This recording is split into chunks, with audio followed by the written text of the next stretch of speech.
চিঠি এলো।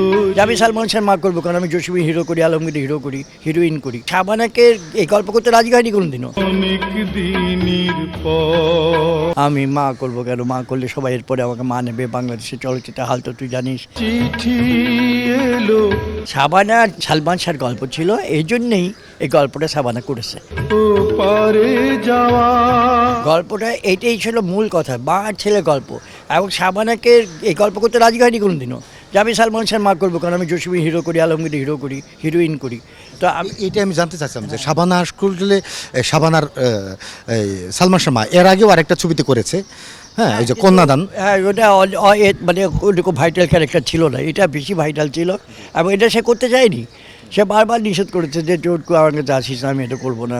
আমি মা করবো কেন, মা করলে সবাই এরপরে আমাকে মা নেবে। বাংলাদেশের চলচ্চিত্রে হাল তো তুই জানিস, সবাই একবার একটা চরিত্রের মধ্যে হিট হয়ে গেলে ওটা সবাই নিতে থাকে। তো আমি মা করলে জসিমের হিরোইন থাকবে না, আলমগীর সাহেবের হিরোইন থাকবে না। ওই মানে তখনকার যে হিরোরা ছিল তাদের হিরোইন ছিল, কিন্তু শাবানা বেশিরভাগ।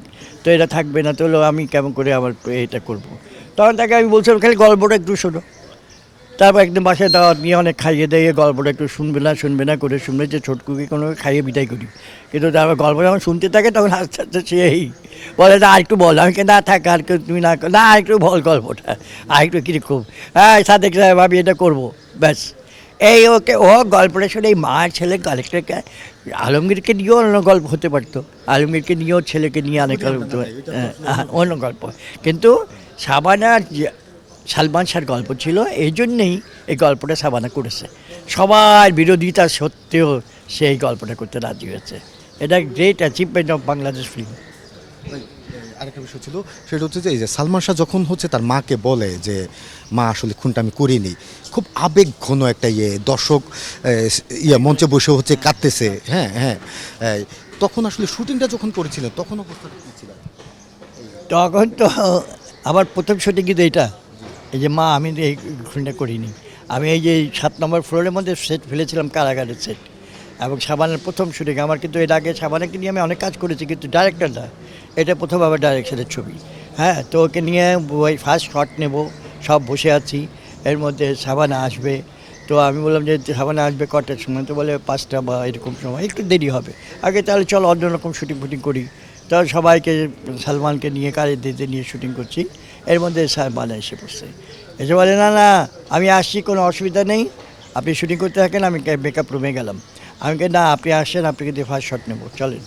তো ওকে নিয়ে এই প্রথম শটটা নিলাম শাবানের সাথে সালমান শাহ। মা তোমার কাছে একটা সত্যি কথা বলি, আমি ওই যে খুনের জন্য আজকে কালকে আমি ফাঁসিতে চলবো, সে খুনটা আমি করিনি। তারপরে এই কারাগারের ভিতর থেকে শটটা দিয়েছিলাম, শাবানা এক পা ব্যাক করলো, কি বলছিস তুই।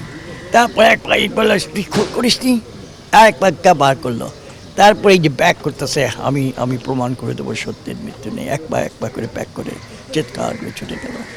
এইটাই আমার যে প্রথম শুটিং ছিল। এবং এইটাই সালমান শাহ খুব খাইছে, মানুষে কাঁদছে যখন বলে আমি তোমার ধরে বলছি যে আমার মানুষের মেয়েরা কবরে যায় কিনা জানি না, কিন্তু তুমি আমার কবরে যেও।